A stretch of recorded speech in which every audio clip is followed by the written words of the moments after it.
Discussion started, I'd like to ask our panelists for their thoughts on how relevant is AI in today's education and what impact has it made on your learners in your area where the campus is situated. Can we hear from each of you? So that's how relevant is AI in today's education and what impact has it made on the campuses or communities where your school is located? All right, that's a very interesting question because as a member of Mapua Digital College, we serve any and all regions. I think AI has been very impactful to how we deliver education because not only does it influence what we teach, but also how we teach our learners, right? To give you a quick example, and I think Doc Arnold described it rather eloquently kanina.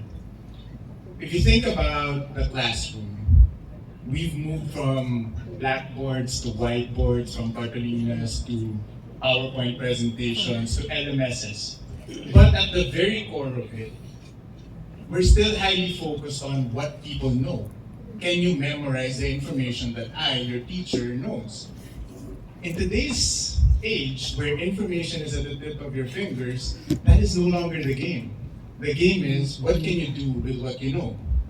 So what we do at Mapua Digital College is we've leveraged AI to help us run our projects, problem, and case-based classrooms effectively. What they do in the classroom, instead of them just memorizing information, is they actually work on industry challenges and problems and tasks so that they get to experience that while they're still in school. What makes it effective is that when you're learning a new job, imagine yourselves when you were new in your job. What was very important was for you to make mistakes and for somebody to be there to guide you when that mistake happens, because that's what makes learning really effective.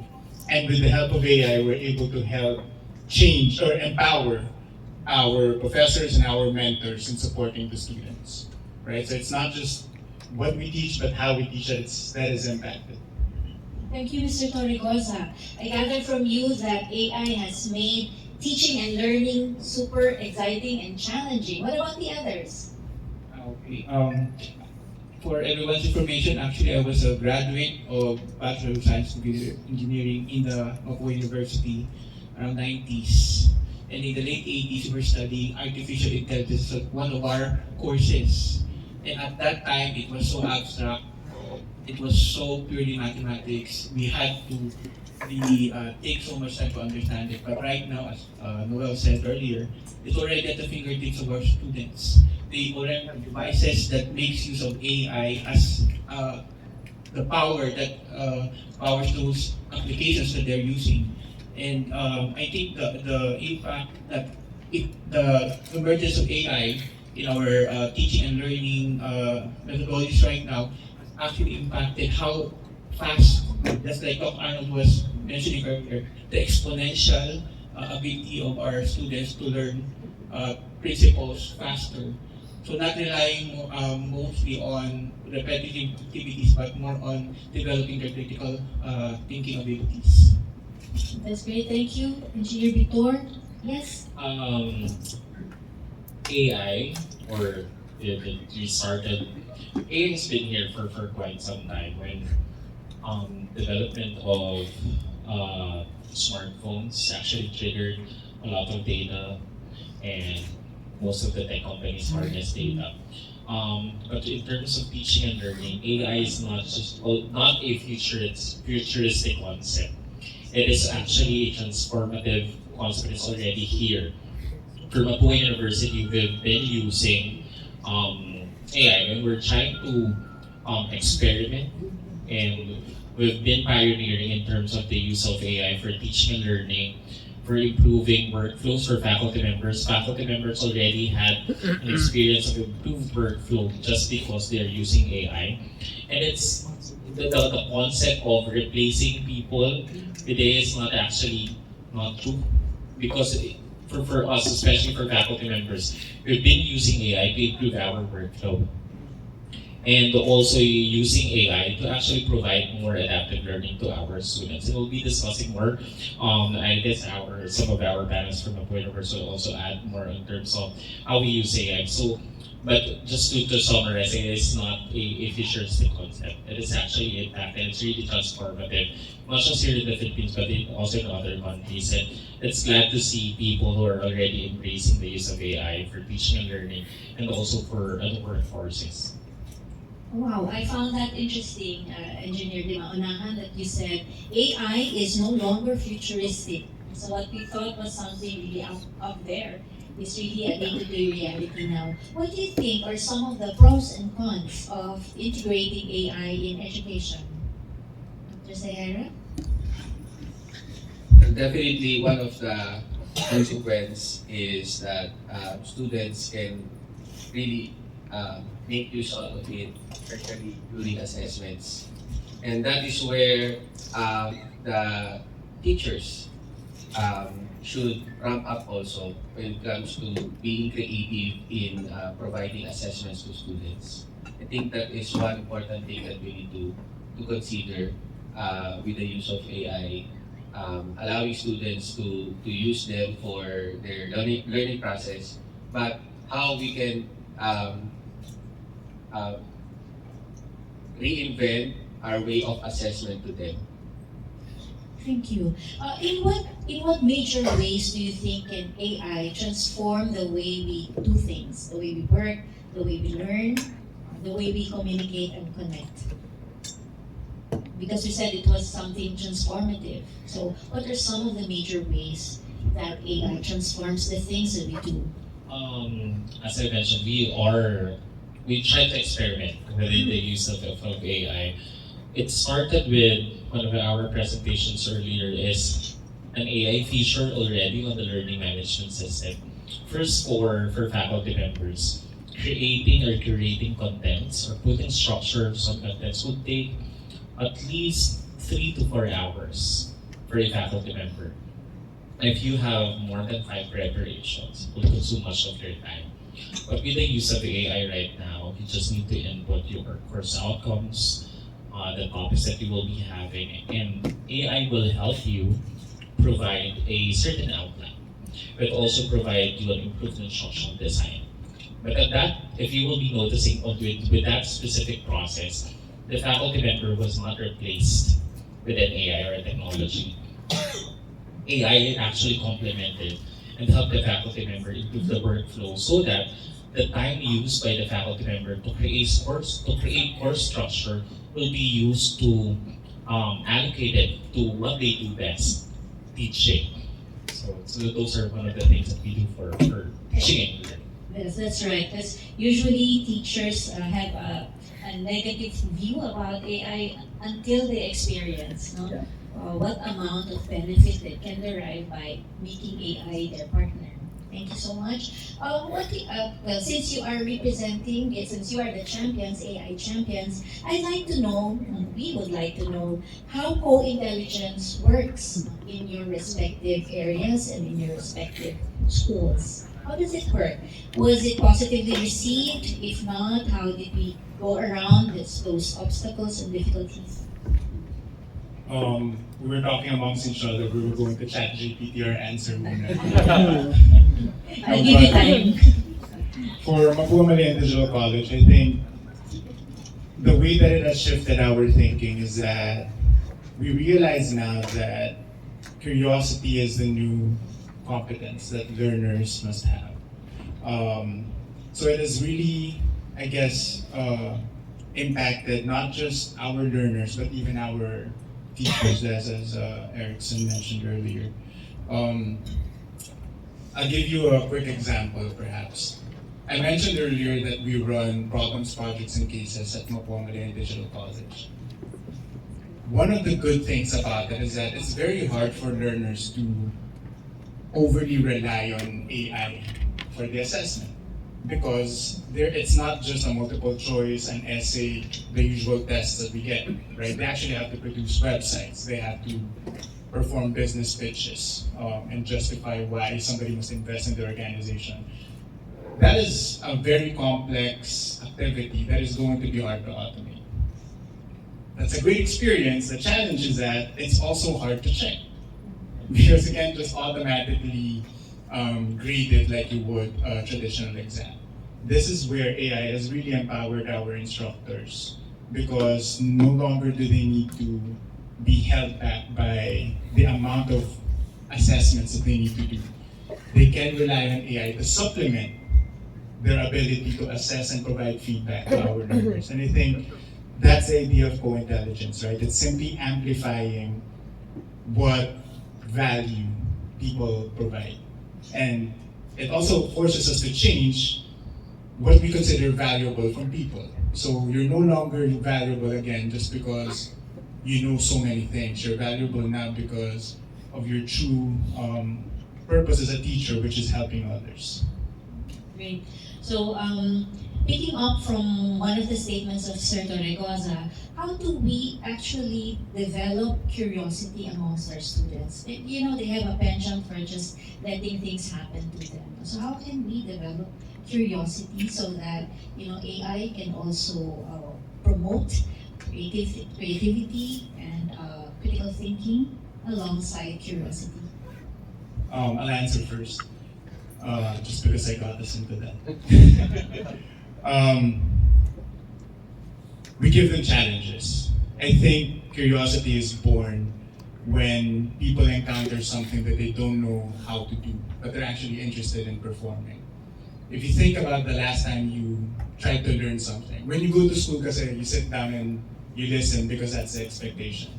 But sometimes when we're at home, during the pandemic, maybe I want to learn how to make banana bread. Diba?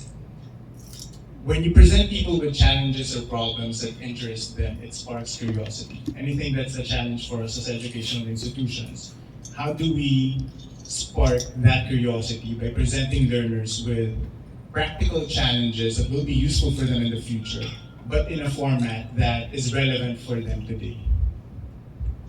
Yes, thank you. Yes, Sir Victor. One of the features of the chatbots that we have deployed for our students is actually using the Socratic way of discussing with the students. So the AI doesn't just simply give them the information they need, but rather asks them questions for them to probe further how they can actually come up with a solution themselves. So it's not really giving them everything that they need, but rather helping them find out how they could actually come up with creative solutions in the challenges that Noel was mentioning earlier. So very much critical thinking is part of that development. And I guess teachers will have to also be creative so that they spark interest among students. Sir, Mr. Campo, were you raising your hand? Sorry, I thought you wanted to say something. Okay, so we've been talking about co-intelligence. So if you were to make a case for co-intelligence amongst your stakeholders, what case would that be? If you want to promote co-intelligence amongst your stakeholders, how are you going to do that? Because we're sure there are many who are thinking about the negative side of co-intelligence, so how can we make them see the positive side of co-intelligence? I think the talk of Rowena earlier was very much an eye-opener that if our students, if we want our students to survive in the future work environment, they have to really be proficient in these AI tools. And the best way for them to do that, or for them to be like that, is for the educational institution that's like Mapua, which is what Mapua is doing right now, is to really prepare them ahead. And the best way to prepare them is while they're still taking their undergraduate programs. So basically, that's the reason why we're launching this co-intelligence approach. Yes, and I think Ms. Subido said something, it's people transformation, making people see how things can work to their benefit. Yes. Well, our time is limited, so we would like to address this final question to Dean Arnold Paglinawan, who had just launched a new program. And we'd like to know, so with Mapua University launching the first and only BSAI engineering program in the country, what do you think will be the main edge or advantage of being a pioneer AI engineering student in the country and taking it at Mapua University, the most prestigious engineering school? Okay, good afternoon again to everyone. So I just have two answers for that. First one is the first mover advantage. Since we are the first to offer BSAI engineering in the country, we will be the first to graduate this cohort. So they will be the first to be offered these specific jobs. Number two, that's why I reiterated earlier that the program is Bachelor of Science in AI Engineering because we anchor it on the premier engineering education 100 years of Mapua University. So it's the foundation of our AI students is same with other engineering programs that we are offering. So the students will be having the best engineering background, match it with AI. So basically those are the two. First mover and Mapua as a premier engineering school. Thank you, Dean Paglinawan. Any final thoughts from our panelists? Okay, for me, I can say that Mapua is committed to harness AI for student success. And with the AI strategy as well as the literacy framework that we set out, we ensure that the graduates of Mapua is equipped to be in the digital world, in the workplace, the work environment. Yes, again, I mentioned earlier, AI will not replace you, but those who enrolled in AI engineering will. No, I'm just kidding. AI will never replace us. As I mentioned earlier, it's a tool. Let's not forget that it's a tool, so we must be responsible of using AI tools. Use it to enhance. Actually, the word is amplify. It will amplify what we do. I think most of you are AI users, right? Who are not AI users here. I think you will be lying if you tell me that, right? But we must be very, very responsible in using this. And that's what where Mapua will come in. To ensure that the students will be using AI responsibly.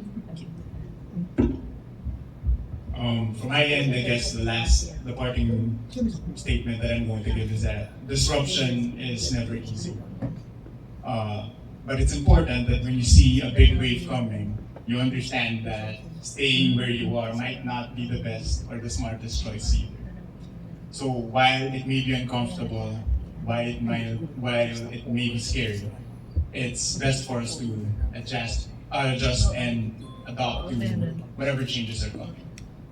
Because it's riskier for us to stay where we are and not be open-minded. I agree to all of that what they said.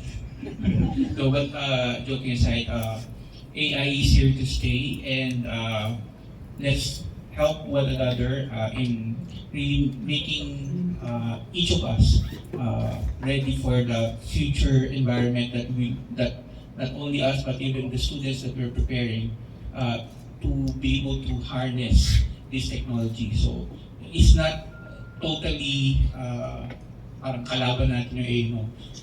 As Nobel said, it's a tool. And if we efficiently use it, if we master the techniques, the strategies on how to amplify our capability using the AI tools, we will surely become more productive than how we are doing right now. So I encourage everyone to responsibly use AI, learn about it, and work with it to be more productive in your work. That's it. So, for Mapua University and the rest of the Mapua schools, we will assure that Mapua will still continuously be at the forefront of innovation. promoting the ethical use of AI for both faculty members and our students, also including our workforce or non-teaching personnels, and ensure that our students will have that employable advantage, because the industry right now, or the workforce industry, is actually changing. They require certain skill sets, but also require certain skill sets related to AI, generative AI, and we will assure that our students will have that skills, but also improving the skill sets of our faculty members to be able to adapt with the changing landscape of education and workforce. Thank you so much to our dear panelists for that brief yet heartfelt exchange. If you'd like to conclude, stay put for a moment. Ladies and